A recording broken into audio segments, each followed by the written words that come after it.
All right, viewers, our top focus is the Delhi building collapse and unfortunate news coming in there. 2 people are dead in the incident.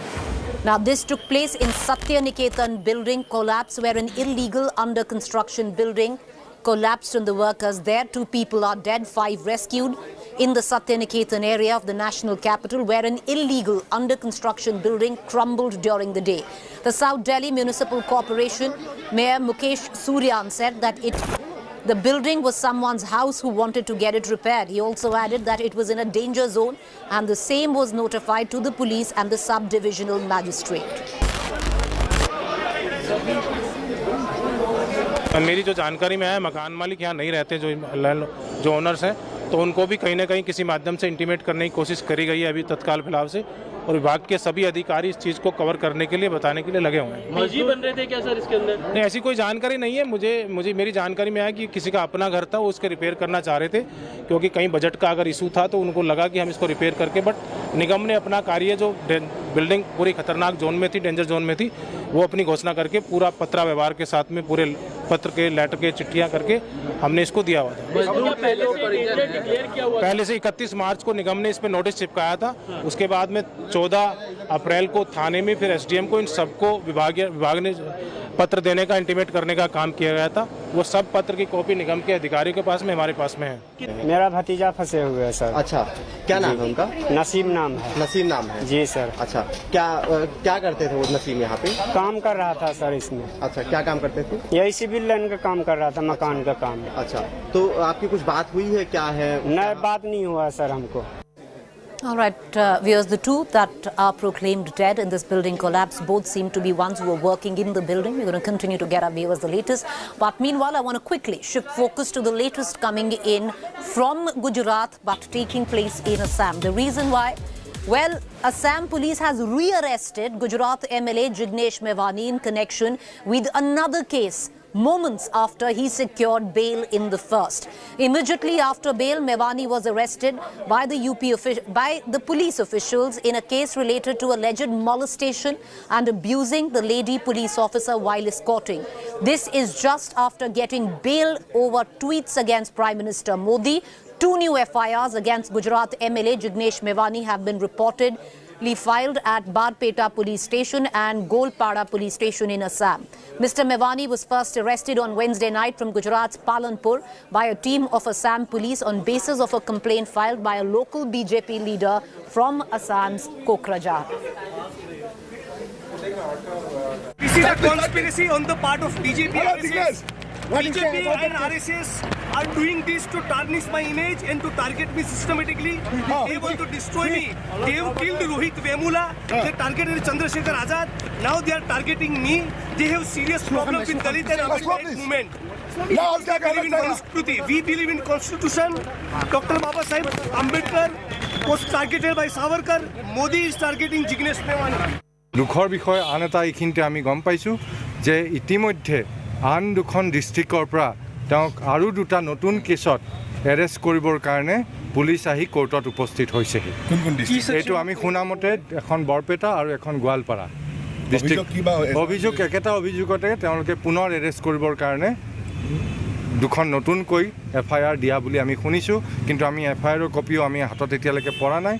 আৰু যিটো আমি কালিয়ে মই কৈ থৈছোঁ যে এইটো হোৱাৰ সম্পূৰ্ণ সম্ভাৱনা আছে, গতিকে আমি একো সাৰপ্ৰাইজ হোৱা নাই, আমি এইটোৰ কাৰণে we are prepared.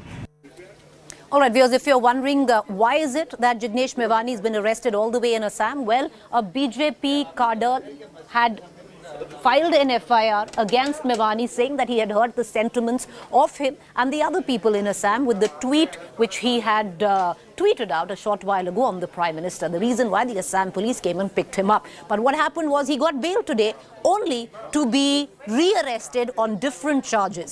What are the charges this time? I want to cut across to my colleague Saurabh Vakhtania, who's joining us right now from Gujarat with the very latest.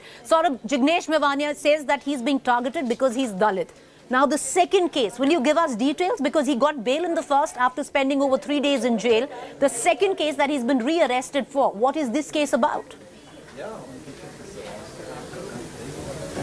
Well, absolutely, Preeti. This is like the the problems for Jignesh Mevani are continuously growing, and this time the sections are more stringent. Let me tell you that on 20th April, Jignesh Mevani, Gujarat MLA and a Dalit community leader, was arrested on a tweet on Prime Minister Narendra Modi's visit to Gujarat, that why he has not said anything on the violence and the riots which happened in Gujarat.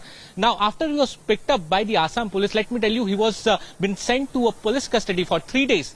Today, he was again produced in a local court in Assam, where he got a bail. Now, the lawyers of Jignesh Mevani applied for bail application, but immediately the police official picked him up and said that once more and second FIR has been filed in Assam itself. Now, what this FIR says?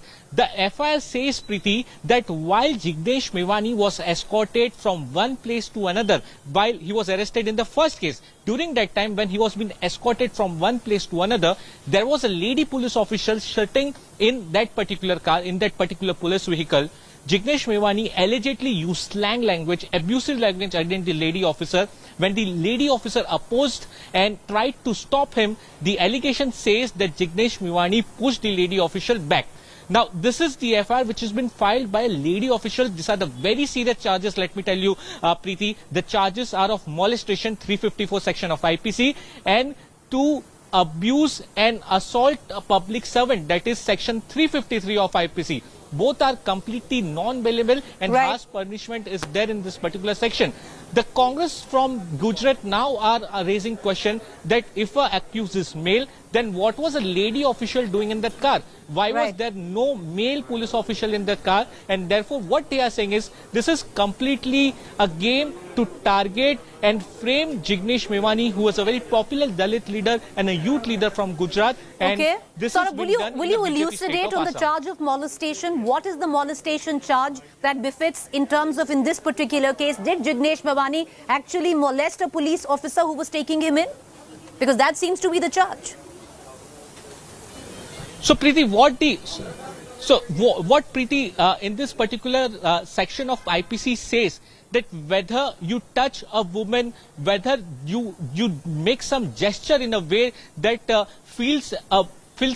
woman feels molested, or it's not, or she's not comfortable. So that particular section comes under section 354 of IPC. This is a very serious charge, let me tell you, Preeti. Another section is of 353. Now this 353 is against to deter a public servant. So this both sections are completely non-bailable. Another few sections which are added, let me tell you, Preeti, are 294 to recite something against a particular person, and also 323. Now 323 is assault. It is not a serious assault, but yes, like a slapping or pushing. This comes under section 323 of IPC. So total 4 sections of IPC have been implied in this particular second case. And let me tell you, these are the serious charges. The first one on the tweet which was made for Prime Minister Narendra Modi, but now this is for assault and molestation of a lady police officer. This is something which is very serious, and the Congress leaders from Gujarat are not taking it easily, and they are saying this is a proper case. Well, you're right, it's very serious, but the fact is, has he been charged for molestation because he touched a woman personnel, police personnel? We're going to try and get more details of that. But thank you, Saurabh, for joining us on this story. I want to quickly now shift focus to the other big political story developing from Gujarat, and it pertains to, at one time, the strong Patidar leader Hardik Patel. Hardik Patel has now fueled speculation that he might be exiting the Congress after he removed mentions of his party from his WhatsApp and Telegram bio and changed his display picture. In midst of a buzz that he's going to join the Bharatiya Janata Party, the Patidar leader Hardik Patel fueled speculation after he removed mentions of Congress, where I just told you, in his WhatsApp and Telegram bio. More so, he is now seen wearing a saffron shawl, which is practically the hallmark of BJP leaders, especially in the state of Gujarat. In recent days, Hardik has brandished his Hindutva credentials, being rather praiseworthy when it came down to the Bharatiya Janata Party as well. Patel has also openly praised the BJP, appreciating the saffron party's good, strong base and decision-making capability, but has maintained that till now he doesn't know whether he's going to join the BJP. Viewers, to give you perspective, Hardik Patel and the BJP unit in Gujarat have been at loggerheads. At one point of time where he was arrested by the BJP government in Gujarat, more so he accused the BJP government in Gujarat of trying to kill him at one point of time. But that was last elections, and a lot of water has gone down the bridge since then. જે દિવસે કોઈ એવા રાજકીય નિર્ણયની તૈયારી હશે તો સૌથી પહેલા તમને લોકોને જાણ કરતો હોઉં છું. તો મને વ્યક્તિગત કોઈનાથી નારાજગી નથી, મને સ્ટેટ લીડરશિપથી નારાજગી છે. ભારતીય જનતા પાર્ટીએ જે તત્કાલ રાજકીય નિર્ણયો લીધા તો આપણે એ વાત સ્વીકારવી પડે કે જો રાજકીય નિર્ણયો લેવાની શક્તિ આપણામાં વધારે છે. All right, viewers, there have been 5 BJP chief ministers. The latest is the Himachal chief minister. Doing what? Well, asking for one law, one India. Once again raising the debate where the Uniform Civil Code is concerned. Well, the latest this time was Jairam Thakur. The chorus for the Uniform Civil Code only getting louder. With the assembly elections fast approaching, the Himachal Chief Minister Jairam Thakur said that the government will look into implementing the Uniform Civil Code. CM Thakur said that the government will examine the UCC before taking a final decision. Now, earlier this week, Uttarakhand CM Pushkar Singh Dhami had vowed to implement UCC in the BJP-ruled state. CM Dhami mentioned that Uttarakhand will act as an example to the rest of the nation. In fact, the Deputy CM of UP, Keshav Prasad Maurya, has also raised the same pitch.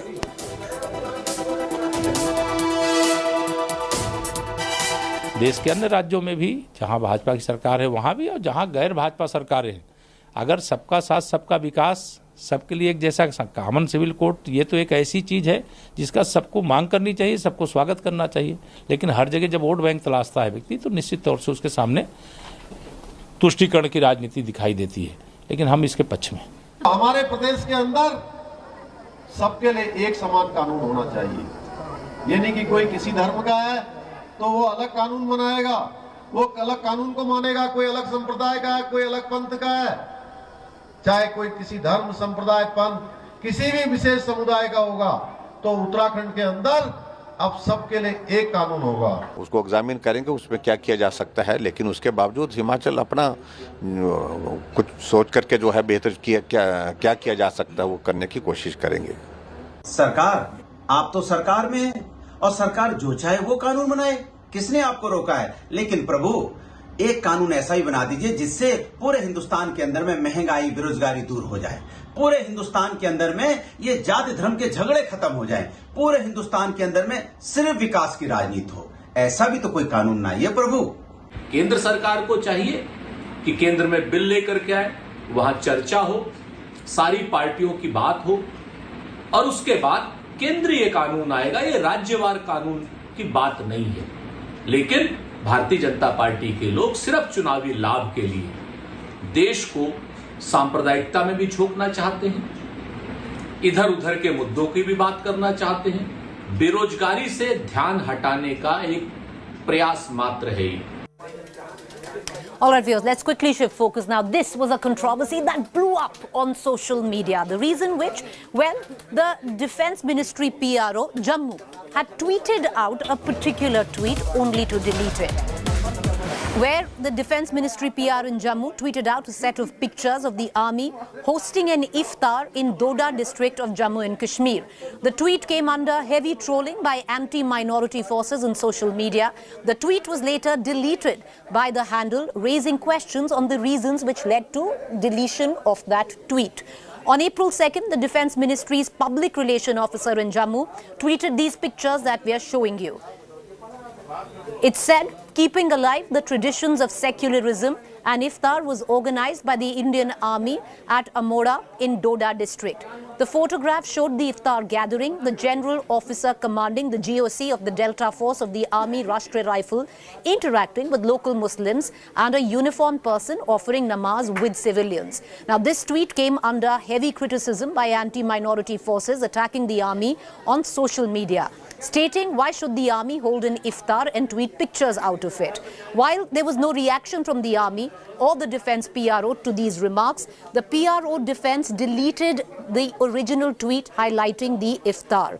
The deletion of the tweet then led to a Twitter storm, with the army at once unfairly being charged by a few of being weak in the face of communal pressure, while calling out the army as weak is unjust, but The pertinent question remains as to what led the strongest pillar of secular Indian ethos and democracy, its armed forces, to delete a tweet under communal pressure, when many times earlier it has tweeted out pictures of Diwali, Baisakhi and Christmas greetings as well.